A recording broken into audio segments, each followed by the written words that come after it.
Hi అండి, hello అండి. ఈరోజు ములక్కాడ గ్రేవీ కర్రీ ఎలా చేస్తున్నానో చూడండి.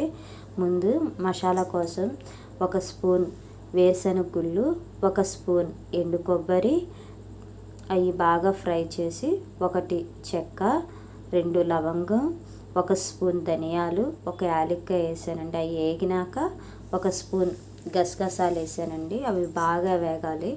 అవి వేగినాక మిక్సీ జార్లోకి తీసుకొని చల్లారనిద్దామండి. అవి చల్లారినాక బాగా మెత్తగా గ్రైండ్ చేసి కొద్దిగా వాటర్ వేసి బాగా మెత్తగా గ్రైండ్ చేద్దాం. ఇప్పుడు ఒక కళాయి గిన్నె పెట్టుకొని దాంట్లో ఒక 3 స్పూన్స్ ఆయిల్ వేసుకొని 1 పచ్చిమిర్చి, 1 స్పూన్ జీలకర్ర, తర్వాత కరివేపాకు వేద్దామండి. తర్వాత ఉల్లిపాయ పేస్ట్ కచ్చా పిచ్చాగా దంచి ఉల్లిపాయ పేస్ట్ కూడా వేద్దామండి. అది బాగా వేగినాక 1 స్పూన్ అల్లం వెల్లుల్లి పేస్ట్, అది కూడా వేగనిద్దాం కొద్దిగా. అది వేగినాక 1 టమాటాను మిక్సీ పెట్టానండి, అది కూడా వేసి బాగా వేగనిద్దాం. పచ్చివాసన పోయేంత వరకు వేగినాక దాంట్లో 1 స్పూన్ పసుపు, తర్వాత 1 స్పూన్నర కారం, రుచికి సరిపడినంత ఉప్పు వేస్తున్నానండి. ఇది కలుపుకున్నాక బాగా వేగనిచ్చినాక దాంట్లో ఇప్పుడు ములక్కాయలు కూడా వేసేసుకుందామండి.